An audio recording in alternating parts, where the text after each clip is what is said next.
Allô tout le monde, ici Mélina, votre animatrice du balado Les Voix de la réhabilitation. Dans cette deuxième partie de l'épisode, on retrouve encore Paul, le coordonnateur de la maison L'Intervalle. Puis, on était accompagné aussi de Guillaume, qui est un chercheur qui a mené un projet de recherche là, en compagnie de Paul, qui se spécialise là, spécifiquement sur la clientèle ayant une déficience intellectuelle et qui est sur le spectre de l'autisme, puis vivant une judiciarisation. Donc, il va pouvoir se présenter là, plus en détail dans l'épisode. Vraiment intéressant. Donc, on apprend à séparer vraiment la santé mentale des déficiences intellectuelles. Donc, je vous invite de rester jusqu'à la fin avec nous pour en apprendre plus sur le sujet. Bonne écoute. Partie 2 de l'enregistrement. Donc, on se retrouve avec Paul. Puis, on a maintenant Guillaume Ouellette. Guillaume, donc on va justement, comme je disais à la première partie, on veut vraiment séparer les deux, santé mentale, déficience intellectuelle / trouble du spectre de l'autisme. C'est quoi ton expertise, Guillaume, là-dedans? Ben moi, je suis chercheur, premièrement sociologue, dans la recherche justement sur le contact des personnes qui ont une DI ou un DSA avec le système pénal. Donc, je fais de la recherche depuis 2007 sur ce sujet-là. Et j'ai une thèse de doctorat qui porte sur l'intervention intersectorielle autour des situations de judiciarisation des personnes qui ont une déficience ou l'autisme. Donc, c'est ça mon créneau depuis 2007. OK, quand même. Fait que tu t'es très approfondi là, dans le sujet. Qu'est-ce qui a fait en sorte que vous vous êtes rencontrés, que vous êtes connus? Est-ce que vous travaillez sur un projet ensemble? Oui, absolument. C'est en fait, j'avais travaillé déjà des recherches au service correctionnel. J'avais fait une recherche en détention. C'est une étude sur le dossier de trajectoire de personnes justement qui se retrouvent en détention. Puis suite à ce projet-là, il y a eu une table intersectorielle qui a été mise en place. Il se passait pas grand-chose autour de cette table-là, à vrai dire. Puis, pas mal d'accord. J'ai envoyé le message que si à un moment donné, il y a une initiative intéressante et porteuse qui se passe du côté des services correctionnels, que j'y participerais, mais sinon, que je ferais pas la table, du présentisme à la table, dans le fond. Et quelques mois plus tard, les services correctionnels m'ont dit « Hey, on a un projet de soumettre, quelqu'un de faire rencontrer. » Donc, j'avais rencontré à ce moment-là Paul et l'ancien directeur de la maison L'Intervalle autour de ce projet-là. Okay. Ce projet-là étant un suivi probatoire spécialisé en DITSA, ce qui n'existait pas. OK. Fait que là, vous avez mené une recherche auprès de gens qui demeurent à votre source? Non, c'est des gens qui sont issus du suivi communautaire. Okay. Juste pour mettre en contexte, nous, en 2014, on avait déposé au service correctionnel, une revue. On avait dit, regardez, il y a des besoins pour cette clientèle-là. 3 ans plus tard, ils nous ont sollicité en achat de programme pour nous donner, quelques places. Au début, c'était timide. On a commencé avec 7 places. Maintenant, on est rendu à 14. C'est peu. On avait pris cette initiative-là de mettre ce programme-là en place parce que on voyait qu'il y avait des gens qui se mettaient en échec par rapport à l'approbation parce qu'ils nous les envoyaient en santé mentale. Puis là, il y a plein d'enjeux, difficulté à se repérer, trouver la place. Il y en a qui peuvent avoir juste le fait de sortir, c'était un enjeu incroyable.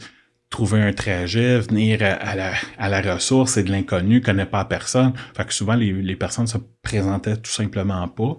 Donc, ça amenait des bris, puis des fermetures de dossiers, puis des retours par moment en détention. Fait qu'on a dit non. Faut faire de quoi pour cette clientèle-là. Puis c'est sûr qu'on a de plus en plus.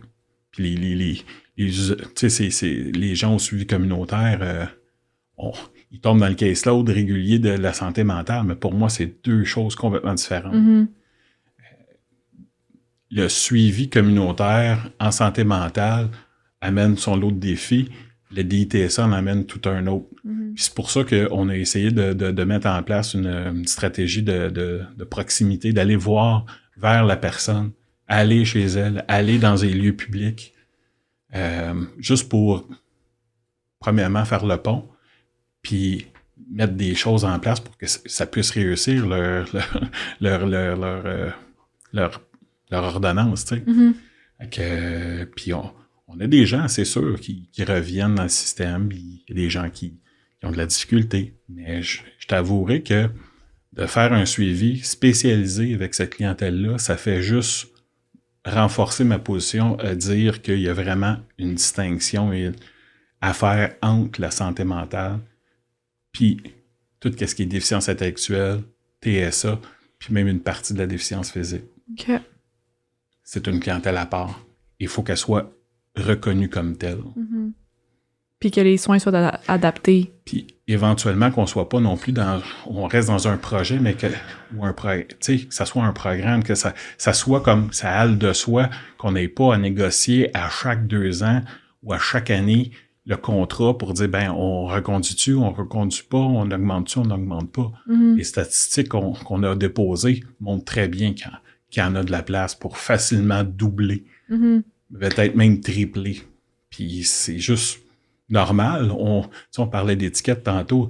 Je veux dire, de plus en plus, il y a des cas qui sont diagnostiqués à l'enfance. Mm-hmm. Les gens grandissent, puis ce que je dis souvent, c'est il y a un pourcentage de cette population-là qui vont commettre des délits. Là. Mm-hmm. Puis ça, faut quand même les prendre en charge puis leur donner le plein service.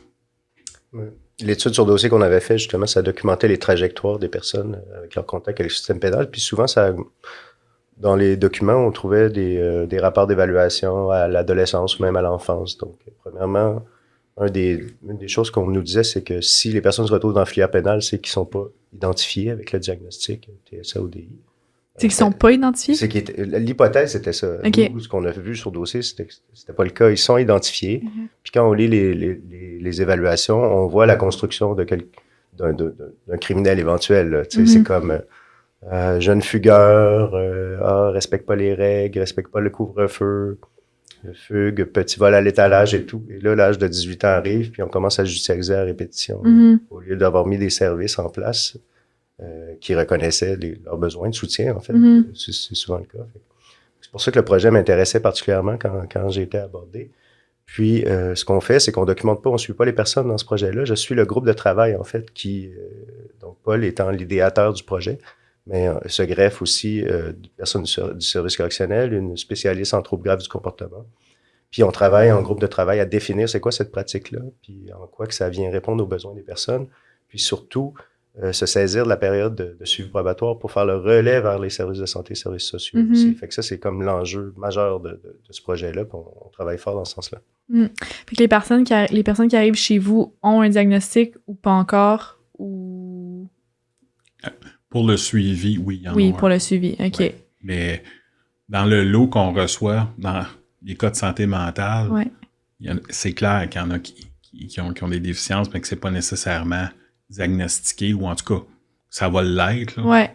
Qui ont été étiquetés comme troubles de santé mentale et non, mais ils n'ont pas le diagnostic. Exactement. Encore, mais que vous le voyez là, de par votre expérience. Puis un n'empêche pas l'autre, évidemment. Ouais, il y a ça. de la comorbidité beaucoup dans ces cas-là. Fait que des fois, ils rentrent par la porte santé mentale, mais on voit les besoins, ils sont de réadaptation, par exemple. Mm-hmm.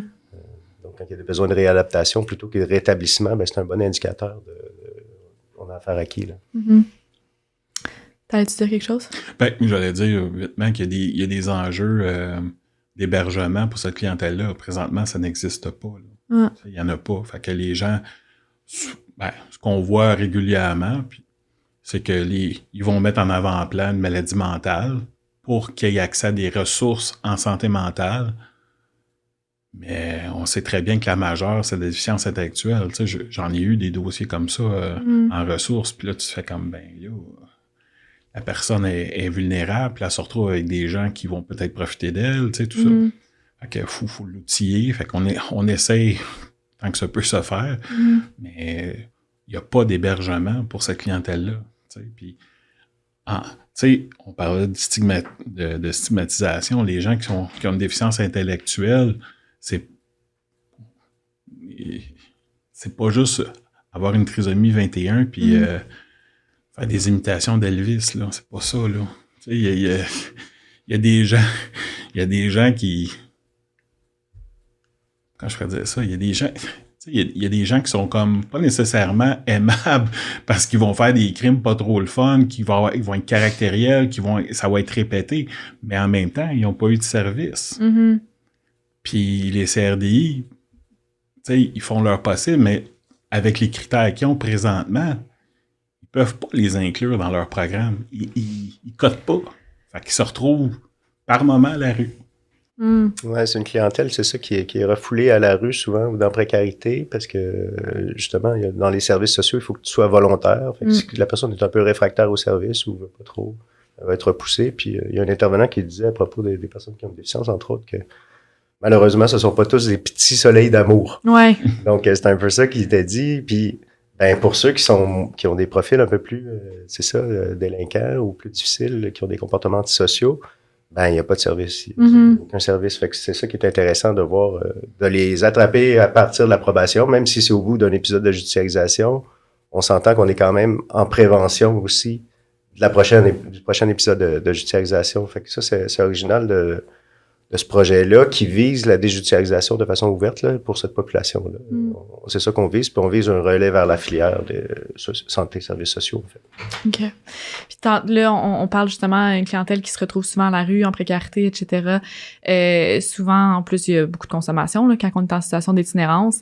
Puis ça me fait penser, j'ai déjà eu un participant que c'était sorti dans son évaluation. Je pense qu'on n'avait pas eu de diagnostic officiel, dans le sens que j'ai pas eu de rapport médical ou quoi que ce soit, mais dans l'évaluation initiale, disant qu'il y avait probablement un TSA, mais c'est une personne qui a des gros problèmes de consommation. Puis tu sais, l'hypothèse, c'est justement, en plus, une personne homosexuelle qui a de la difficulté à aller explorer sa sexualité aussi probablement à cause de son TSA, tu sais, de sortir. Donc, la consommation le désinhibe complètement, puis le permet d'avoir les rapports qu'il recherche. Ça, c'est ça, fait qu'on peut-tu parler de justement là, la consommation avec des personnes qui ont puis l'itinérance avec des personnes qui ont des DI, TSA? Ce que j'en sais, c'est que souvent les gens sont étonnés de voir que justement des déficients peuvent consommer. Ben oui, il y en a de la consommation dans la déficience. C'est souvent une porte de sortie, façon de faciliter les rapports à l'autre. Mais souvent, ils se rendent tout simplement plus vulnérables. Puis ils ont des difficultés aussi à mettre des limites par rapport à leur consommation. Ce que je veux dire, c'est qu'ils peuvent consommer à outrance, là, puis se désorganiser solidement. Fait que quand ils arrivent soit en ressources ou qu'ils arrivent dans leur milieu de vie ou milieu familial, il y a souvent c'est là que ça se passe, les espèces de désorganisations qui amènent à des récidives ou des passages à l'acte. Puis il n'y a pas de structure en ce moment, comme je disais, dans le CRDI qui peut assurer vraiment ce type d'encadrement-là. CRDI étant pour... Le Centre de réadaptation de déficience intellectuelle. OK. Donc, c'est ça, c'est les services de réadaptation sociale plutôt que des services de rétablissement, comme je disais tantôt, qui se distinguent de santé mentale, en fait. Puis ce qu'on dit aussi, c'est qu'on avait une approche de la déficience et de l'autisme qui était un peu... une étiquette unique. Hein? La personne est juste ce diagnostic-là. Puis là, on a changé notre lunette un peu au niveau de l'intervention clinique, puis on voit vraiment les profils, justement, avec la comorbidité, de la consommation, des problèmes de santé mentale, d'autres types de problèmes qui se greffent. Puis là, on a une approche beaucoup plus par cas complexe, en fait. Puis cette clientèle-là, judiciarisée, est particulièrement complexe dans ses profils. Donc, complexe, qui dit complexe dit, il n'y a aucun service qui est vraiment designé pour recevoir ces personnes-là. Donc, il y a beaucoup un jeu de ping-pong qui se fait entre les organismes. Ça ressemble à quoi, une intervention auprès de ces personnes-là? Quel genre d'intervention on veut préconiser? Accompagnement, intervention? Tout ce qui est accompagnement dans les démarches administratives, démarches même administratives / médicales, c'est très difficile. Prendre le téléphone, appeler, ça peut être très difficile pour quelqu'un qui a une déficience ou qui a un TSA. Ils savent pas quoi dire, ils savent pas. Fait que là, il faut faire comme un scénario. Puis on leur dit, regarde, c'est ça qui va se passer, ou on va faire l'appel, puis on passe le téléphone. Quand on se déplace aussi vers eux, on peut faire le trajet aussi avec eux, puis dire, regarde, viens, on va faire le trajet ensemble, puis la prochaine fois, on va s'essayer que tu viennes au moins à ce coin de rue-là. Il y a vraiment de l'accompagnement tu sais, vraiment, c'est vraiment basique. Je le sais qu'il y a des conditions, je le sais qu'il y a un plan d'intervention correctionnelle. Ils ont plein. Ceux qui ont un diagnostic puis qui ont des éducateurs autour d'eux, ils ont des services. Quand on parle d'objectifs au plan d'intervention correctionnelle, là, s'il y a des objectifs qui sont travaillés avec un éducateur, puis qu'on a un bon feedback, puis qu'on dit, bon, OK, on va prioriser peut-être d'autres choses dans le plan d'intervention. Mm-hmm. Puis on remplace pas non plus... Des besoins qui sont souvent non criminogènes. Exact. Avant d'être... c'est ça, oui. Tu sais, quand on fait un peu comme... Je le dis souvent comme ça, c'est l'autopsie dans le fond du délit, puis être capable de voir c'est quoi le trigger, puis faire l'analyse de situation, puis prendre le temps que la personne s'exprime, puis que tu comprennes bien que c'est long, mais ça vaut le coup. Parce que tu trouves le schéma, le pattern, tu l'identifies. Puis à ce moment-là, ben là, tu peux avoir quelque chose pour travailler avec la personne. Est-ce qu'elle va adhérer tout de suite? Non. C'est un travail. C'est une sensibilisation. Puis comme Guillaume le disait tantôt, l'autre travail, l'intervention, c'est de dire, ben regarde, moi, je serai pas toujours là. Fait qu'il va y avoir des services. C'est d'autonomisation. Ouais. On essaye, autant que ça peut se faire, là, puis on dirige vers les organismes communautaires. Là, tu sais. Mais c'est effectivement, c'est une clientèle complexe. Puis ça aussi, les gens s'étonnent encore. Tu sais, ah oui, il y a des gens qui ont des mesures légales en déficience. Ah oui, vraiment? Ben oui. Ben oui. Ouais, puis ce que décrit Paul aussi, de rencontrer la personne, d'aller voir quels sont les triggers, tout ça, tout l'aspect criminogène, c'est vrai, mais aussi l'aspect, une chose qui n'a jamais été explorée avec eux autres la plupart du temps, leur compréhension de la situation. On s'intéresse pas à ça, en fait. On dit, fais-les plus ou va pas là, tu sais, puis ça finit souvent comme ça, puis de rencontrer à plusieurs reprises, puis d'embarquer dans, OK, toi, tu conçois les choses comme ça, ben là, on peut intervenir de façon beaucoup plus ciblée sur les comportements, tu sais. Puis un des trucs aussi brillants, mais tout simple de la pratique de suivi probatoire spécialisé, c'est de dire, bon, ben les gens, ils font des bris à fond parce qu'ils se présentent pas à leur rendez-vous. Ben, à la place de faire des bris, on va se déplacer puis on va aller voir on va aller les rencontrer dans leur milieu. Ouais. Et donc, les bris ont baissé de façon drastique au niveau statistique, tu sais. Ouais. C'est pas parce que les gens sont moins délinquants ou respectent plus les règles, c'est juste que il y avait pas nécessairement les moyens de s'y rendre, de se repérer dans l'heure. Souvent, ce que disait Paul, tu sais, quelqu'un avait son rendez-vous le jeudi matin, ben il arrivait vendredi après-midi, tu sais, en sachant pas trop, en disant, je pense qu'il fallait que je passe cette semaine, tu sais. Ouais. Ben, tu sais. On s'adapte. Un moyen premièrement, aller voir, c'est d'aider à baisser les bris. Puis d'un autre côté, ils peuvent constater le milieu de vie, le milieu, si c'est un plateau de travail, le travail que la personne fait ou l'école. Donc, il y a quelque chose de vraiment intéressant dans le service de proximité, de suivi dans la communauté, qui prend tout son sens, là. Fait que la réhabilitation sociale vient aussi de la souplesse puis de la compréhension des intervenants puis des instances aussi de notre part. Tu sais, justement, au lieu de rejudiciariser une personne, de lui coller plein de bris à chaque fois qu'elle est en retard à son rendez-vous ou qu'elle s'est trompée de jour ou de semaine ou peu importe, c'est de s'adapter. Oui, absolument. Puis, tu sais, la recherche qu'on avait fait, on voyait que ces personnes-là ont plus de bris, justement, commettent vraiment plus de bris. Tu sais, 30% de leur trajectoire est faite de bris. Des fois, c'était 70 passages en détention, là, par exemple, pour des délits vraiment mineurs, mais beaucoup de bris, en fait. Ouais. Puis, on se rendait compte que c'est ça, il n'y avait jamais eu à leur porter quelque chose, tu sais, une autre solution proposée ou une autre approche proposée. Fait que ça répond vraiment à un besoin très, comme je dis, c'est assez simple comme idée, mais ça fonctionne vraiment très bien. La réhabilitation est possible en fonction de, justement, l'adaptation qu'on peut faire. Moi, j'y crois. Ouais. Moi, j'y crois.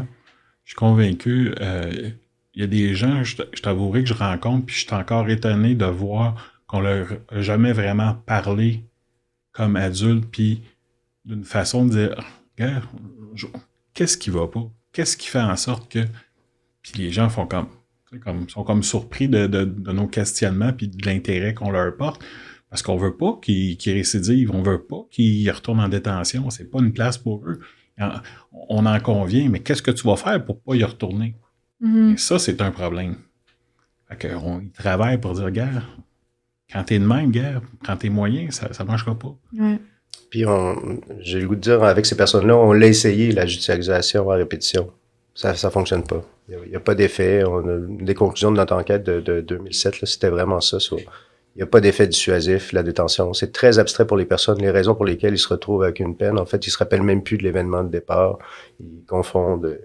Après ça, il y en a qui s'adaptent carrément à l'établissement de détention en disant, ben finalement, c'est mon milieu de vie. Puis quand ils sortent, ils recommettent une récidive parce qu'ils veulent rentrer en dedans. Donc, on est vraiment dans des scénarios assez pathétiques par moment, de détresse aussi, de besoin de prise en charge ou de soutien criant.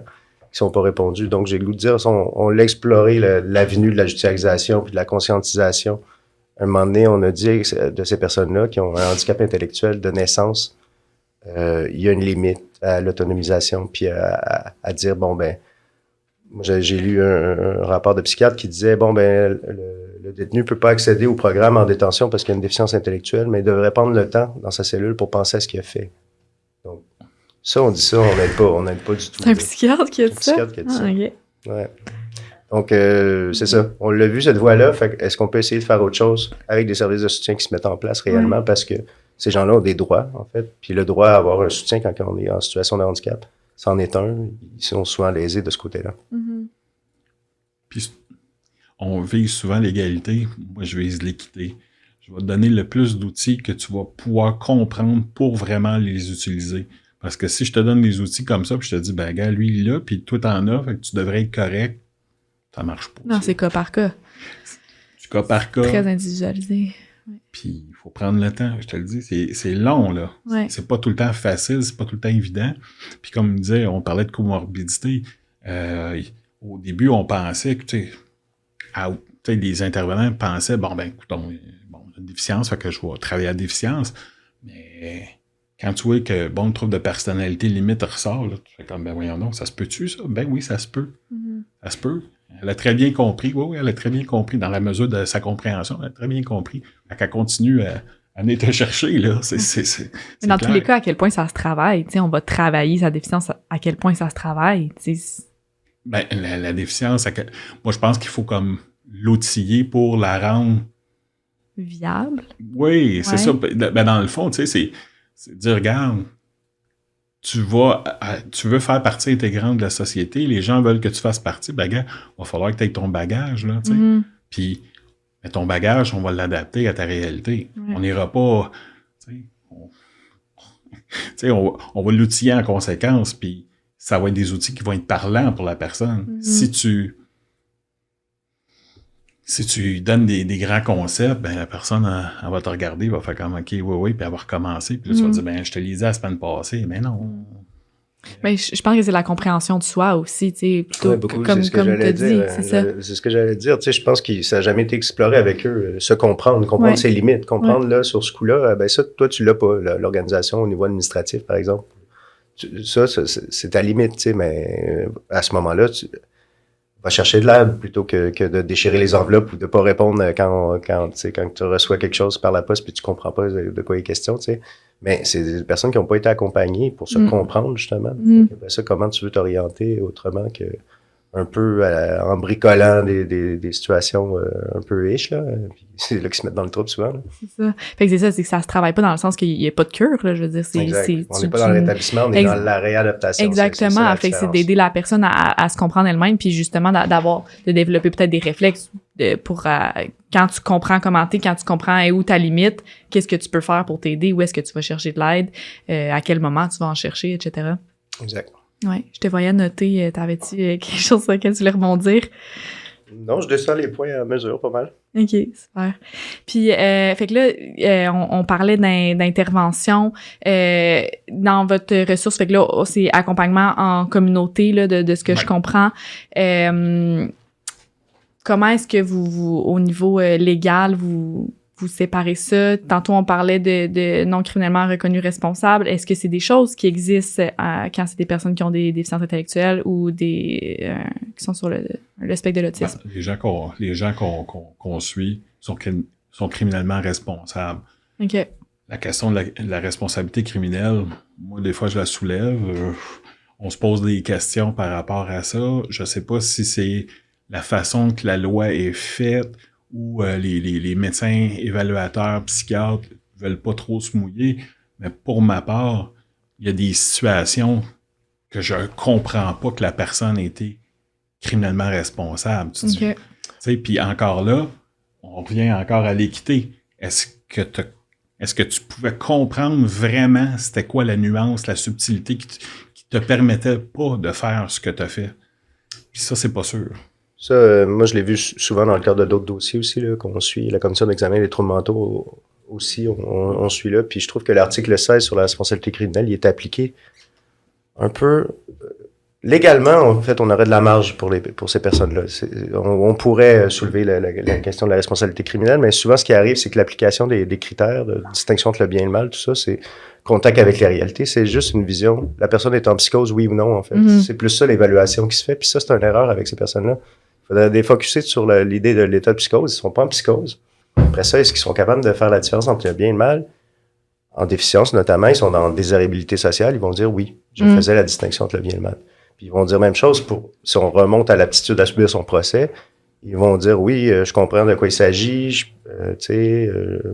Mon avocat, je vais travailler avec mon avocat. Puis hop, ils sont aptes. Mais moi, j'ai vu des personnes sortir de cours en me demandant finalement, c'était quoi? C'était de quoi j'étais accusé déjà? Parce que je voulais pas que ça, je voulais pas déranger le juge en demandant, mais c'était-tu la fois où que j'ai frappé mon voisin ou... Là, j'étais, non, ça, c'est l'autre fois, c'est il y a un an. Ou ça, t'as même pas été arrêté pour ça encore. Non, exact, c'est ça. Puis, ils peuvent s'auto-incriminer, souvent, c'est ce qui arrive aussi.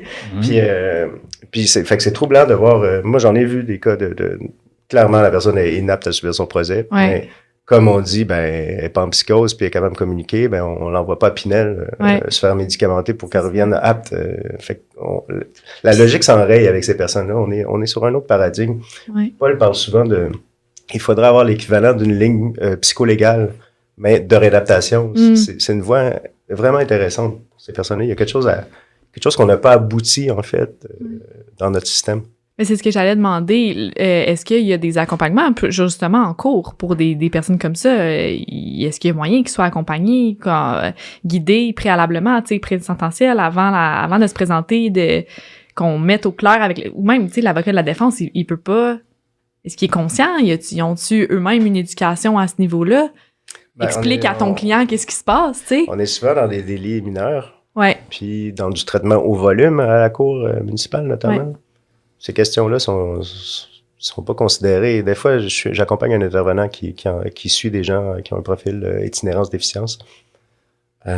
Parfois, il y a une influence, tu sais, une fois sur 50, il va être là, puis il va dire « Ah non, mais vraiment, monsieur fait des efforts, puis là, ça va faire en sorte que la peine va être moins sévère, ou il n'y aura pas justement de peine. » Mais en gros, on les échappe pas mal, ces cas-là.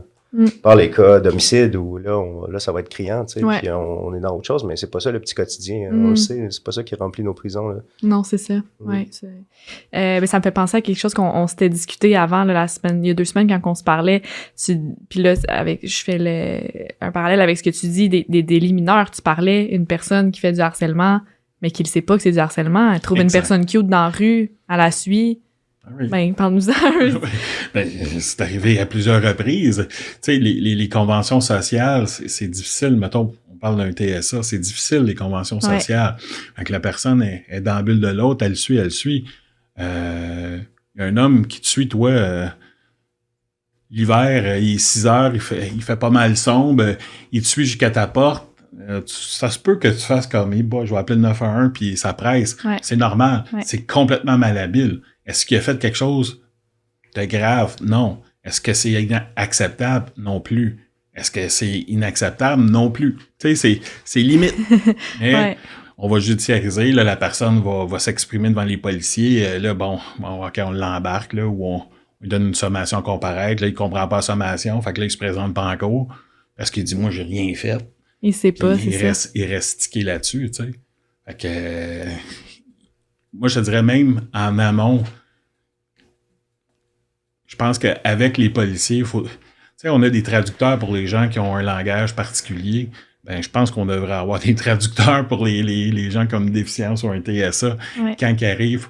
Pas nécessairement pour influencer leur jugement, tu sais, comme ce qu'ils vont dire, leur témoignage, mais juste leur dire, regarde, c'est ça. T'as-tu conscience que c'est ça? Regarde, on dit ça. C'est-tu ça qui s'est passé? C'est-tu ça? Tu sais, comme... Là, oui, non, puis tu sais, on n'a pas ça, puis fait que tout dans le processus de la justice, souvent, écoute, ce que je trouve tu sais, c'est l'appareil de justice, c'est comme ça tu sais, tu rentres dans une espèce d'usine, puis c'est comme ça, là, tu sais, fait que ça prend du temps, fait que la personne fait un délit, puis elle passe en cours peut-être 1 an plus tard. Ah, ça rappelle pas. Ben, ça rappelle pas, non seulement, puis là, elle trouve que c'est une injustice, pourquoi qu'on me punit, j'ai rien fait, ou je l'ai fait il y a 1 an. Ouais. Pourquoi? Fait que, tu sais, faudrait que ça soit quasiment comme conséquent. Ouais. Comme Pour revenir au moment de l'arrestation aussi, c'est intéressant cette idée-là, mais encore faut-il qu'il y ait un flag qui se lève, qu'on dise « Ah oui, on a affaire peut-être à ce type de personnes-là ». Mais encore une fois, dans le quotidien puis dans l'urgence policière, l'idée d'une intervention policière, je ne sais pas si vous le savez, mais c'est de régler la situation le plus vite possible pour rendre l'autopatrouille disponible de nouveau sur le terrain. Donc, l'intervention, le moins de minutes possible, en fait, arrêtée. Et ça fait en sorte que, ben là, c'est clair qu'on en échappe puis qu'on passe à côté. Puis les policiers étaient comme, ouais, il n'y a pas de l'air vite, je vais le noter, puis ils feront bien quelque chose avec ça à la cour ou je sais pas quoi. Puis là, on dit... Ce qui se fait pas, tu sais. Ouais, puis là, on dit, il a pas l'air vite. Le spectre de l'autisme est très large. Il y en a qui peut... Ou il niaise, j'ai l'impression qu'il niaise vraiment, tu sais, j'y répète, puis il me dit qu'il comprend pas. Ça, on l'entend souvent. Ou, il est arrogant. Il est arrogant. C'est ça. Ouais. Et donc, tu sais, des fois, il y a de la psychorigidité qui peut être chez ces personnes-là, puis on est comme, ben non, mais il veut rien comprendre. Donc, c'est ça, c'est comme si on n'avait pas le temps vraiment de prendre en compte qu'est-ce que ça veut dire intervenir auprès de ces personnes-là. C'est pour ça qu'on est là. Oui. Ouais, à la fin de la boucle, comme je dis, ce qui est paradoxal quand même, ouais. C'est suivi probatoire, mais comme je dis, je pense qu'ils font la différence pour de la prévention, en fait. Ouais. Je vais peut-être être plate, mais je mise plus sur les clients que sur le système présent. Oui. Tu sais, c'est comme, regarde, moi, je compte sur toi pour que tu marches droit, pour que tu sois outillé, pour que ça aille bien dans ta vie, puis que tu sortes de ça.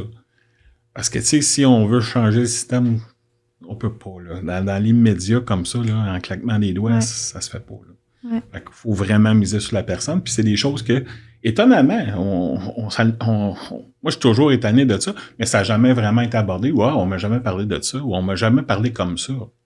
Voyons, c'est juste le normal des choses, là, tu sais. Oui. Puis si on parle de réhabilitation sociale, justement, pour reprendre l'exemple de la personne qui a harcelé, qui a suivi du stalkage, comment on dit ça en français? En tout cas. Stalking, là. C'est ça qui est ça. Harcèlement. Bon, une fois qu'on lui explique, est-ce qu'elle comprend? Est-ce qu'éventuellement, est-ce qu'elle arrive à se comprendre, à se dire, OK, ça, dans la société dans laquelle je suis, ça peut rendre une personne inconfortable, ça peut rendre la femme inconfortable. Donc, y a-tu moyen que le comportement ne se répète pas? Ben, au-delà de ça, c'est comme, bon, oui, il y a ça, dire, regarde, la limite, bon, au niveau sociétal, ce que tu as fait, là, la société accepte pas ça. Tu peux pas faire ça parce que ça va être interprété comme ça. C'est quoi répondre à ton besoin? Ton besoin, c'est que tu veux être avec quelqu'un. Comment tu vas t'y prendre? Moi, c'est ça qui m'intéresse pour la prochaine, pour pas justement qu'il recommence mais d'une façon déguisée, tu sais. Je l'ai pas suivi, je l'ai attendu sur son balcon. OK, je l'ai entendu. Tu sais, gars, c'est quoi tu veux? Tu veux avoir quelqu'un dans ta vie? Parfait. Ben, gars, on va essayer de trouver des places et peut-être adapter à ta condition, puis on va te donner des trucs, puis gars, bonne chance, mon garçon, là, tu sais. Mais, c'est ça, je suis étonné de voir que il y a des dossiers qui sont pas diagnostiqués, puis qui ont passé entre deux chaises, puis tu te dis, ben, voyons, je veux dire, je suis pas médecin, je suis pas... Voyons, c'est une évidence que la personne avait besoin d'aide, puis elle passait dans les maillons du filet, là, tu sais. Puis avoir un diagnostic à l'âge adulte, c'est quelque chose, là. Ça, c'est une tâche de titan, là. Ça, c'est du travail. De l'accepter, de réaliser que toute ta vie... D'aller chercher le diagnostic. D'aller chercher. Faire émettre un diagnostic à l'âge adulte, c'est extrêmement compliqué. OK. L'accepter aussi, parce qu'il y en a qui sont plus dans la négation, ils veulent être dans la normalité absolue. Ouais, ben, de te rendre compte que tous tes comportements depuis que t'es jeune voulaient peut-être dire quelque chose d'autre, ou peu importe. Mais j'avais mal compris qu'est-ce que tu voulais dire par avoir accès à un diagnostic. Donc, c'est vraiment difficile, un adulte... en autisme, c'est peut-être un peu plus facile, mais en déficience, il y a un critère qui dit... il y a 3 critères pour le diagnostic en déficience. C'est intelligence 70 et moins de QI. OK. Des troubles adaptatifs, fait que des troubles significatifs dans la gestion du quotidien. Puis l'autre critère, le troisième, c'est avoir que ce soit survenu avant 18 ans, ces signes-là. Okay. Quand on ne peut pas documenter ce qui s'est passé du 0 à 18, on ne peut pas présumer qu'il y avait une déficience intellectuelle à la base. C'est peut-être un acquis, c'est peut-être brûlé par la consommation, tout ça. Fait que là, il y a beaucoup d'experts qui vont un peu s'obstiner sur « ouais, c'est pas clair à l'enfance ». Puis souvent, c'est des personnes isolées qui n'ont pas la famille pour témoigner. Ouais. Et donc là, faire reconnaître le diagnostic déjà, puis ensuite, avec ce diagnostic-là, aller vers des services en disant « Cette personne a le droit à des services », on va remettre en question le diagnostic la plupart du temps, si ça n'a pas été fait avant l'âge de 18 ans. Ah ouais, OK. Ouais. Puis, ben là, je trouve ça intéressant qu'est-ce que tu as dit, si ça a été brûlé par la consommation. Comment est-ce que c'est séparé si jamais, justement, il n'y a pas eu... Est-ce que vous les avez quand même si vous, ça prend vraiment quelqu'un qui a eu le diagnostic? Ben pour le programme, on a établi des critères bien clairs. OK. Mais ce qui va arriver, il va tomber dans le caseload santé mentale. OK, oui. Mais tu sais, les déficiences acquises, là, il y a des gens, là, tu sais, qui ont consommé au point d'avoir des séquelles graves permanentes. Ben, excuse, son cerveau, il fonctionne pas comme monsieur, madame, tout le monde. Il faut que tu t'adaptes dans tes interventions. Ouais. Puis ça, malheureusement, il n'y a pas tant de services que ça pour cette clientèle-là. Là, fait que ça va être souvent barouetté vers la santé mentale. La santé mentale, ben, va avoir une espèce de balotage à dire, ben là, c'est-tu du comportement? Ben là, si c'est du comportement, on peut pas vraiment l'admettre aux urgences. Es-tu vraiment désorganisé? Non. Ben là, il y a un petit peu de consommation. Fait que, il est stable, on met ça sur la rue. Hein? C'est plate, hein? Mais c'est ça. Ben oui. Puis, tu sais, si on évaluait à la place les besoins de soutien de ces personnes-là, objectivement, on oublie les étiquettes diagnostiques. On regarde, il y a des besoins. Il y a des besoins de soutien dans sa vie au quotidien. Il y a des besoins. Ben, là, on pourrait desservir les personnes en fonction de leurs besoins et non en fonction de l'étiquette diagnostique. Puis, on se casserait plus la tête. C'est comme... Il y a un arbitraire dans ça aussi. Là. Quand je les entends, ah oui, 71 de QI, finalement, il ne code pas. Tu sais, ben, je m'excuse, ben, ses besoins, il est judiciarisé à répétition, il n'y a pas de soutien. Tu sais, on peut-tu regarder ça à la place d'être sur la courbe normale puis faire nos écarts types? Là, tu sais. Ouais. Fait que les gens tantôt on s'en parlait là, entre les deux, beaucoup de gens qui se retrouvent à la rue, on a tendance à dire que c'est beaucoup santé mentale, mais là, si on essaie de le séparer, il y aurait beaucoup de déficiences intellectuelles ou de TSA qui n'ont pas été prises en charge. Absolument. Ou des gens qui ont connu des hébergements où les parents étaient toujours là, les parents sont vieillissants, finissent par mourir, la personne se désorganise, elle se fait ramasser par le système, puis là, bon, ben là, on va te donner la liste, là, Oldbury Mission, on va te donner la liste Maison du Père, puis bonne journée, puis il s'en va là, puis il espère, tu sais. Puis il y a aussi... Entouré de consommateurs, puis là, ça peut... Non seulement ça, ils comprennent pas les codes sociaux. Imagine-toi, les codes de la rue, c'est un autre code, encore plus, fait que des agressions, ils en connaissent, là, puis des abus, ils en connaissent. Puis...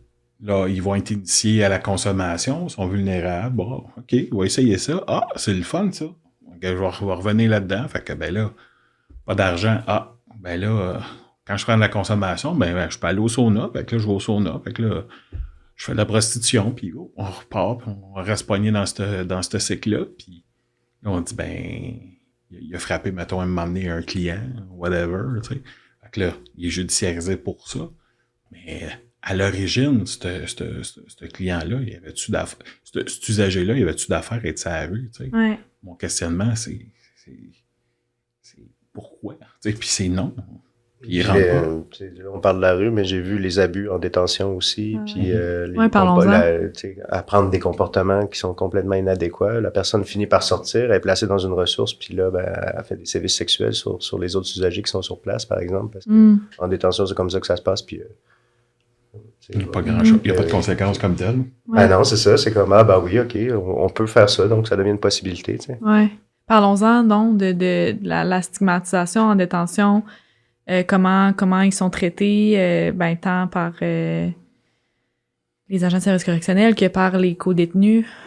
Oui, il y avait, dans l'étude que j'ai faite, on a fait des profils. On ne peut pas répondre, tu sais, c'est comme ça pour toutes ces personnes-là. Fait qu'il y avait différents profils, comme d'habitude, tu sais. Ouais. Qui avait le profil, puis je les ai nommés en fonction de les notes des agents correctionnels. Fait que, c'est un peu le langage de la prison. Fait que le premier profil, c'était le vrai déficient. Le vrai déficient, il est vulnérable, il est mis en protect ou à l'infirmerie. OK, c'est ça. Il y a quand même une aile pour... Après ça, l'achalant, l'énervant, qu'on peut imaginer un peu DI avec impulsivité, trouble de comportement, par exemple. Ben là, lui, il fait désorganiser les secteurs, tout ça, fait qu'on se l'échange d'un secteur à l'autre. Là, il va circuler énormément dans la détention parce qu'il fait sauter les co-détenus, puis le personnel aussi. Après ça, on avait celui qui était vu comme le dangereux. Lui, il est un peu comme l'énervant, mais gros gabarit, très impulsif, frappe, tout ça. Et lui, c'est ça. Ben, lui, il était comme en ISO souvent. OK. Fait que, on voyait bon, tous ces ça, profils-là. pour la tête, en ISO. Le dernier profil aussi qui est questionnant, c'était le détenu idéal, en fait. OK. Toujours là, veut toujours faire les tâches, distribuer le jus, tout ça. Mais son idéal, son plan de réinsertion, c'est de rester en détention, en fait. Puis c'est lui qui commettait, eux, en fait, parce qu'il y en avait plusieurs qui correspondaient à ce profil-là. Ben, eux, ils sont comme, ben, moi, c'est la prison. Je suis adapté à la prison, puis c'est ça que je veux comme vie, tu sais. Donc, il y en a un qui avait dit carrément, en commission de libération conditionnelle, mon projet, c'est de commettre un délit plus grave pour passer au fédéral. Mon Dieu, ouais. C'est ça. Fait que voilà, c'est un peu comme ça que ça se passe. Qu'est-ce qu'on fait avec ces personnes-là? Est-ce qu'on répond à leurs désirs? Est-ce qu'on... Ceux qui demandent un prise en ouais, charge, c'est finalement. C'est... Ben, moi, je pense qu'il y a une évaluation des besoins, puis il y a des ressources qui existent quand même. Cette personne-là, j'ai l'impression qu'elle serait volontaire pour être dans une ressource avec des tâches, dans un milieu de vie. C'est des personnes qui étaient assez sweet, en fait. Oui. Ben oui, tu sais, super serviable en détention. Tu sais, assez bright pour aussi pas se faire exploiter par les autres, tout ça. Tu sais, ce profil-là, sa ligne, là, qui trouve sa zone, finalement, puis qui réussissait. Les autres étaient là, on voyait plus d'abus, puis avec les autres. C'est comme une espèce de manque d'options. Tu sais, ils ont pas cette option-là qui est soumise. Fait que par défaut, bon, je sois la rue ou en dedans. Bon, je connais en dedans, puis je vais boire mon jus. Je vais être bien content, je fais dodo, j'ai 3 repas par jour. Fait que je vais revenir là. Ouais. Fait que, tu sais, c'est nouveau. Mais ça, il faut casser ça pour leur dire, ben, il y a d'autres choses. Mais c'est difficile de casser ça. Quand c'est des habitudes de vie au long cours. Là, c'est pour ça que ça m'étonne tout le temps, encore là. Il y en a que c'est plusieurs fois, puis c'est sur des longues périodes. Tu fais comme, ben, il n'y a personne qui a levé la main, il n'y a personne qui a vu ça, il n'y a personne qui a levé le flag. Oui, mais il ne venait pas à ces évaluations. Moi, après 2 fois, s'il ne vient pas, je ferme le dossier. Voyons. Non, ça n'arrivera pas, surtout si la personne est dans la rue ou vit une précarité au niveau du logement. Personne n'a pas d'agenda, pas de cellulaire, puis OK, je m'en vais où, c'est quand, comment, tout bad, là, il se présente pas. Puis ça, le système, il est pas flexible, il est pas souple, il n'est pas du tout, là, aucune souplesse, là, c'est comme, gars, c'est ça. Il n'est pas sérieux. C'est 2 strikes, 3 straight out. That's it. Voyons. Paul, des fois, il dit, j'adore quand il dit ça d'ailleurs, le système, c'est pas les personnes qui sont rigides et déficientes, c'est le système finalement qui est rigide et déficient dans beaucoup des cas, tu sais. Puis on voyait, nous, des gens qui sont déjà dans des services, dans des ressources d'hébergement en réadaptation, en déficience ou en autisme, qui étaient judiciarisés. OK, fine, ça arrive. Là, il passe, mettons, une période de détention de 2 mois. Ben, on ferme le dossier du côté des santé et services sociaux parce qu'on dit il est pris en charge par un autre service présentement. Puis pour le retour, ça va être liste d'attente, puis ça va être on n'est pas trop équipé pour gérer des personnes qui ont un profil délinquant, tout ça, puis il va cheminer vers la rue. Tu sais? OK, c'est comme si une de service aussi qui est créée par ça. Là. C'est comme si une fois qu'il a été judiciarisé, il se fait exclure d'autres ressources. Ben, on considère, bon, ben là, notre épisode de service est fermé, il y a toujours des besoins de placer des demandes énormes, là, des listes d'attente énormes. Fait que dès que ça bouge, on rentre quelqu'un d'autre, puis tout bad. Ouais. Il y a beaucoup de choses à faire encore. Ouais. Fait que notre contribution avec le projet, tu sais, c'est timide, mais je pense que c'est prometteur. Puis il faut miser sur ce type d'initiative-là, puis les augmenter, puis aller vers l'hébergement. Parce que l'hébergement, présentement, c'est un gros problème. J'ai l'impression qu'ils ont mis les organisations des centres de réadaptation ont mis toutes leurs billes dans un type de profil, mais il y a tu sais, c'est un spectre, hein? Fait qu'il y a une multitude de besoins qui sont là, qui sont criants, mais ils rentrent pas dans la petite case, fait qu'ils sont exclus. On le vit souvent avec les délinquants sexuels qui ont une déficience ou un TSA. Il n'y a pas nécessaire. Si un TSA, il peut avoir, mettons, comme plus vivacité d'esprit, il peut comprendre, il peut avoir un suivi avec un professionnel de la santé, un sexologue, un psychologue. Mais souvent, en DI, ce qu'on va voir, c'est il plafonne, c'est terminé. Là, moi, je dis, est-ce que les CRDI offrent des cours d'éducation sexuelle? Parce que c'est souvent un manque d'éducation. Puis, là, finalement, non, il rentre pas dans les critères. Là, c'est pas clair. Fait que dans le fond, ils éjectent un peu. Capacité d'introspection, on va entendre ça aussi. Oui, entre autres. C'est assez catégorique, en fait. Fait qu'ils sont marginalisés doublement. Fait que, on te donne un tag, on te dit que tu as un problème, mais on n'a pas de solution, puis on ne donnera pas de solution. Fait que nous, on est comme pris avec ça. Fait qu'on essaye, on compose avec ça, on essaye de trouver un intervenant qui veut peut-être plus dans le réseau, puis on s'accroche à lui, puis on dit, regarde, on va essayer de travailler ça avec la personne. Pourquoi? Parce qu'on a des préoccupations, on veut pas que la personne récidive. Tu sais, des crimes à caractère sexuel, c'est quand même pas banal, ça peut être très traumatisant, même si c'est juste, c'est juste, je devrais pas dire ça, mais tu sais, on parle d'attouchement, des choses comme ça. C'est quand même très grave, puis on dit non, tu peux pas faire ça, mais pourquoi je peux pas faire ça? Il y avait quelqu'un qui pouvait pas avoir accès à son Internet, ne comprenait pas, parce qu'il avait il était en possession de matériel de pornographie juvénile, c'est ça. Puis, ce monsieur-là, dans le fond, il a trouvé une autre façon. Il a trouvé une façon d'aller sur le net autrement. Fait que, premièrement, tu te dis, là, t'as comme bypassé. Fait que là, il était pris en charge. Non, il n'a pas accès à Internet. Mais finalement, il avait encore accès à Internet. Puis là, lui, il déculpabilisait en disant, je vais plus vers les styles BD. Sexualisés. Donc, c'est pas des humains, donc ça compte pas.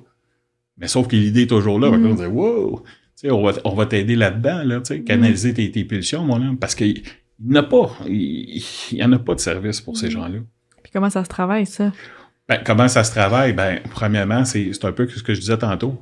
C'est quoi répondre à ton besoin?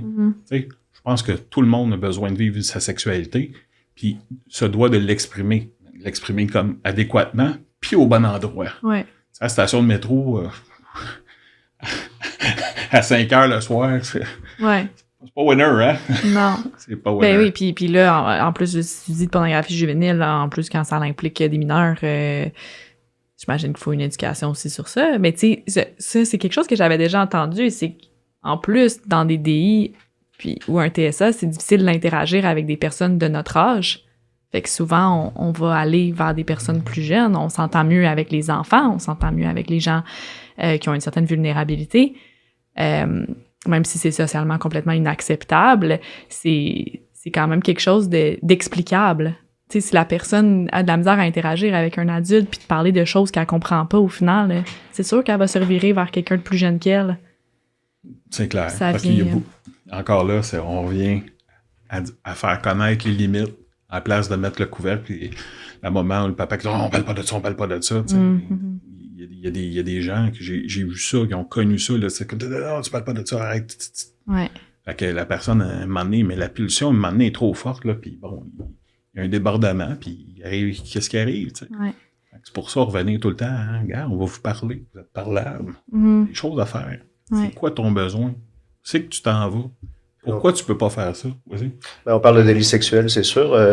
Mais ils sont pas associés juste aux délits sexuels non plus. Puis il y en a, mais c'est pas non plus la majeure. T'sais. Moi, ce que je voyais dans les délits, c'était beaucoup plus harcèlement, vol de moins de 5000. Oui, il y a un profil de délinquance sexuelle, puis il faut s'en occuper, mais c'est pas la majeure. C'est pas la majeure. Ouais. Je pense dans votre caseload non plus, on le voit.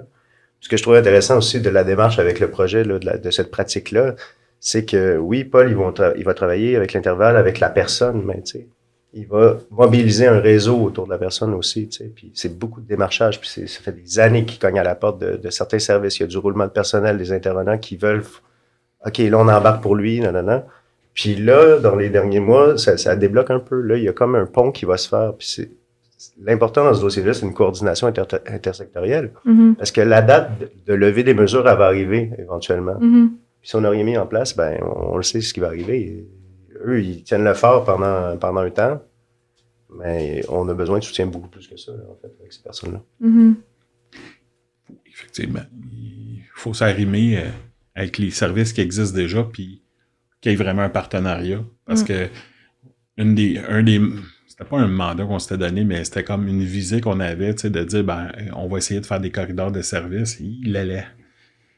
C'est pas évident. C'est pas évident, c'est très difficile. Les médecins, ils peuvent pas nécessairement prendre les gens dans leur caseload. Ils ont des restrictions administratives, hospitalières, qui font en sorte que non, tu peux pas prendre tel client, tel autre client. Fait que, tu sais, il y avait des initiatives qui auraient pu avoir, tu sais, qui auraient pu être mises en place, mais administrativement, ils ont fait comme non, on permet pas à ce médecin-là de faire ça. Fait que, tu sais, fait que là, faut le prendre autrement. Puis, effectivement, ça fait des années qu'on cogne à la porte. Là, finalement, il y a quelqu'un qui nous a répondu, puis qui nous tient dans le cadrage de porte, puis nous autres aussi, on reste dans le cadrage de porte parce qu'on veut pas que la porte se referme. Puis on a saisi l'opportunité, puis c'est sûr qu'il va falloir qu'on ait un partenariat, puis je reviens encore à l'hébergement. Ils ont une expertise qu'on n'a pas, puis nous autres, on a une expertise à démontrer, ou en tout cas, on a une façon de faire qui fait en sorte que, regardez, prenez ce qu'on vous dit, regarde, on l'a objectivé, ça fonctionne. Prenez-le. On va le faire ensemble. Parce que la réadaptation pure et dure, c'est bon, mais pour le type de clientèle qu'on a, c'est pas assez. Oui.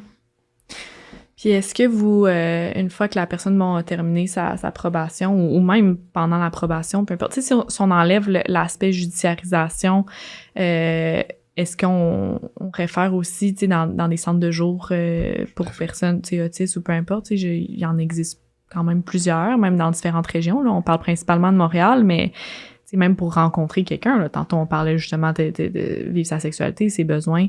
Si tu rencontres une personne qui a sensiblement les mêmes enjeux que toi, mais que vous êtes quand même tous deux fonctionnels, il y a moyen de se trouver un partenaire. Ces personnes-là sont pas... Est-ce que vous référez? Oui, on réfère, oui, tout à fait. On essaye de faire notre possible, on réfère. Des fois, ça fonctionne pas. Pourquoi? Parce que des fois, les dossiers font peur. Ouais. Ou la personne a aucune pudeur. Puis elle dit, oui, gars, je sors de Bordeaux, là, fait que j'ai fait ça, puis je veux de l'aide, là. Que la personne, oui, je te reviens 2 minutes. Puis le 2 minutes s'éternise. Fait que ça stigmatise encore plus, c'est ça. C'est comme on le disait tantôt, la comorbidité des deux, là. C'est un double stigma. Oui. Intersectionnalité, je voudrais dire, plutôt que comorbidité. Ouais. Oui. Puis, excuse-moi, t'as dit quelque chose? Non, OK. J'ai perdu mon idée. Ça arrive. Ouais. C'était quoi, donc? En tout cas, ça me reviendra. Est-ce que vous aviez d'autres points à aborder? Oui, je me rappelle. Il fallait que je pense à quelque chose d'autre. Mais c'est ça, là, on parle de votre projet à Montréal. Est-ce que vous êtes au courant s'il y a d'autres organismes au travers le Québec qui ont quand même cette spécialité-là? Ouais. C'est ça, comme chercheur, on n'a pas le choix de faire nos devoirs puis d'aller voir qu'est-ce qui se fait ailleurs. Ouais. Et puis, à notre connaissance, il n'y a rien qui se fait de similaire au monde. En fait. Ah, ouais.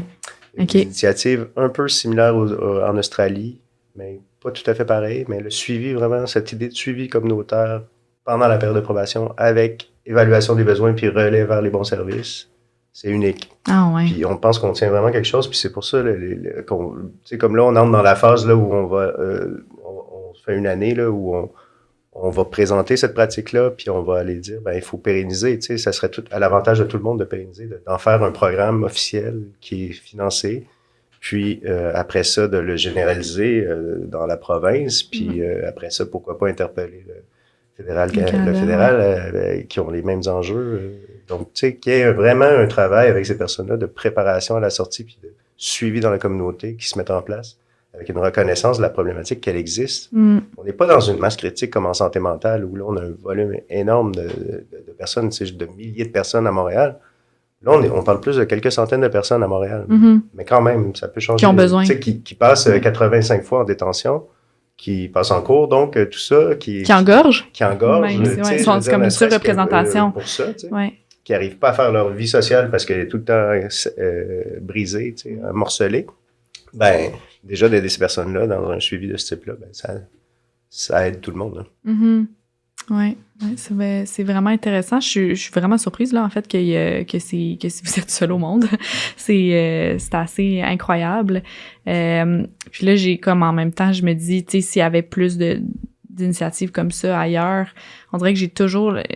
Je sais pas pourquoi, mais ça m'accorde quand même la pénurie de main-d'œuvre, là, à quel point on manque de... Tu sais, on chiale souvent sur le système, c'est vrai qu'il est très défaillant à plusieurs niveaux, mais c'est qu'on n'a pas de personnel pour soulever ce système-là.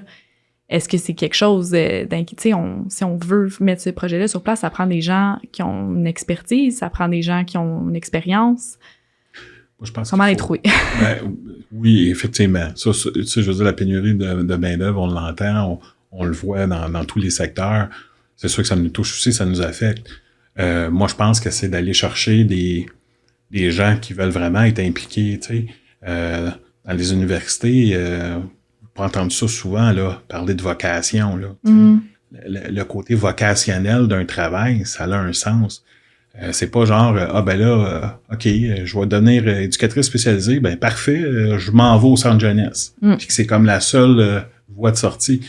Non, il y a d'autres choses. Puis tu sais, cette clientèle-là, là, est attachante. Elle est vraiment attachante. Puis quand on apprend à les connaître, là, tu fais comme calvaire, tu sais. Ils ont été en dedans à cause de ça, tu fais comme... Puis tu risques d'y retourner parce que tu comprends pas encore ou parce qu'on te l'a pas expliqué. Moi, ça vient me chercher beaucoup, beaucoup. Là. Tu sais, aussi, tu parlais d'expertise. C'est sûr qu'il y a une expertise qui se développe, puis à l'intervalle, on a une expertise énorme sur ces questions-là, mais c'est pas toujours une question de grosse expertise ou tu sais, d'arriver puis d'être surspécialisé. Souvent, c'est un changement de lunettes, en fait. Puis pourquoi il n'y a pas d'autres programmes de ce type-là dans le monde? C'est parce qu'ils sont associés à la santé mentale, puis on met tout ça dans le même panier. Mais la lucidité de Paul, de voir, de dire, c'est pas des besoins. La santé mentale, c'est différent leurs besoins, en fait. Puis on va changer notre lunette quand on va regarder cette clientèle-là. Ben, pas mal d'intervenants, si tu les aiguilles bien sur cette question-là, vont faire une approche beaucoup plus adaptée aux personnes. Fait que, faut un peu casser le réflexe, c'est de la santé mentale. Puis, tu sais, parce que ça s'enraye, là, la machine, là, rapidement, parce que qu'est-ce qu'on fait en santé mentale? On fait un arrêt d'agir, on évalue la personne, on donne une médication, puis on réinsère dans la société. Ben, cette séquence-là ne fonctionne pas avec cette population-là. Donc, on se casse les dents à faire ça à répétition, mais ça mène nulle part. Puis faire hospitaliser quelqu'un, même quelqu'un qui est en ressources, qui a des services, qui est pris en charge, qui a une déficience intellectuelle, qui commet, mettons, il fait une crise, un gros débordement, puis mettons, il pousse un intervenant. Bon, rien de dramatique, mais quelque chose d'inacceptable non plus. Le réflexe, c'est de l'envoyer à l'urgence psychiatrique. L'urgence psychiatrique, là, écoute, il faut que les gens se battent pour qu'ils restent là. Mais pourquoi? Parce que faut que la crise redescende. Mais une fois que la crise est descendue, puis des fois, c'est tellement long que la crise est partie, fait que là, t'as le client devant toi qui est tout comme souriant, que je sais pas ce que je fais là, ça va bien. Fait que le médecin, il donne le congé tout de suite. Mais quand il retourne dans le milieu, ça peut recommencer, tu sais. Parce qu'il n'y a pas de... Ouais. Pas d'accompagnement. C'est une clientèle. C'est pour ça que, tu sais, fidéliser les employés face à un travail, les impliquer, leur dire, regardez, vous faites de la différence. Yes, c'est unique. Et venez. Ça, je pense que c'est important que l'employeur fasse ça, là, pour la rétention de personnel. Oui, effectivement. Ça devrait être dans tous les domaines. Oui, compris. Écoute, ça fait quand même presque une heure qu'on enregistre, donc je voulais savoir si vous aviez quelque chose de plus à nous dire. Est-ce que vous pensez avoir couvert quand même le sujet? Oui. Ouais. Dernière chose. Vas-y. Il y a beaucoup, beaucoup, beaucoup de travail à faire encore. Oui. Puis on va y arriver. Puis je crois en réhabilitation, la réinsertion et la réadaptation de tout ce beau monde. Ben merci, Paul, pour vrai. Je pense que tu es vraiment impliqué. C'est beau avoir tant au volet santé mentale qu'on parlait tantôt, qu'au niveau de ce projet-là que vous faites en ce moment, là, DI, TSA. Je trouve ça vraiment cool d'avoir quelqu'un de passionné comme ça, puis qui a une voix, puis que vous puissiez travailler en partenariat. Oui, C'est vraiment le fun. Ouais. Fait que là, ça va continuer. Est-ce que tu as fini la recherche? Est-ce que c'est... Là, on boucle comme l'étape, oui, où on a fait... En fait, c'est ça, je peux peut-être dire ça. On a fait un dossier web là, qui présente avec des capsules vidéo toute la pratique, tout ça, pour l'idée de généraliser ailleurs. Fait que là, on va prendre un peu notre bâton, là, puis on va aller faire circuler ça un peu partout, voir comment ça répond. Vraiment intéressant. On va mettre le lien c'est ça, dans c'est l'épisode. Un dossier, en fait, on a fait un dossier web sur le phénomène de judiciarisation des ITSA, la pratique spécialisée, un bottin de ressources. Il y a des ressources aussi, il y a des outils, il y a des guides, il y a toutes sortes de trucs. Fait qu'on l'a mis sur le site aussi. Donc, c'est un peu la phase dans laquelle on est là, cette année. Là. C'est comme on rend visible cette pratique-là, puis on en est fiers, en fait. Oui, vraiment. Il y a de quoi être fier. C'est ça. Super. C'est un peu ça. Là. Merci beaucoup à vous deux d'avoir pris de votre temps pour nous parler de ça, là, vraiment intéressant. Puis moi aussi, j'y crois beaucoup à la réhabilitation, réinsertion de toute clientèle en fait là. Puis en autant que les services soient adaptés puis soient convenables là, pour chaque type d'enjeu. Puis c'est ça, le balado traite aussi, on veut faire venir différentes voix en fonction de différentes clientèles, différents besoins. Ce matin, on enregistrait clientèle autochtone, tellement de besoins, mais différents, tu sais. Fait que, ouais. Avec ces gens-là, c'est ça, pour finir, je trouve qu'on leur en doit une aussi. Je pense pas qu'on a été au bout du soutien. On a constaté qu'il y avait des limites dès l'enfance, puis on n'a rien fait avec. Fait que, on leur doit bien ça. C'est un peu ça aussi que j'aimerais porter. Oui, je suis d'accord.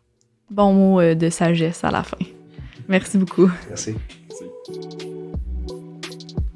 Le balado-diffusion Les Voix de la réhabilitation est produit par l'Association des services de réhabilitation sociale du Québec. Les épisodes sont co-réalisés par Jules Grégoire Moisan et Mélina Plourde et sont animés par moi-même, Mélina. Finalement, l'enregistrement des épisodes s'est fait au studio chez Denise à Montréal. Si tu as aimé l'épisode d'aujourd'hui, merci de le partager sur tes réseaux sociaux et de laisser un avis de 5 étoiles sur ta plateforme d'écoute préférée. Finalement, tu pourras trouver plus d'informations sur la SRSQ et sur nos invités dans la description de l'épisode. D'ici là, on se retrouve très bientôt pour un nouvel épisode.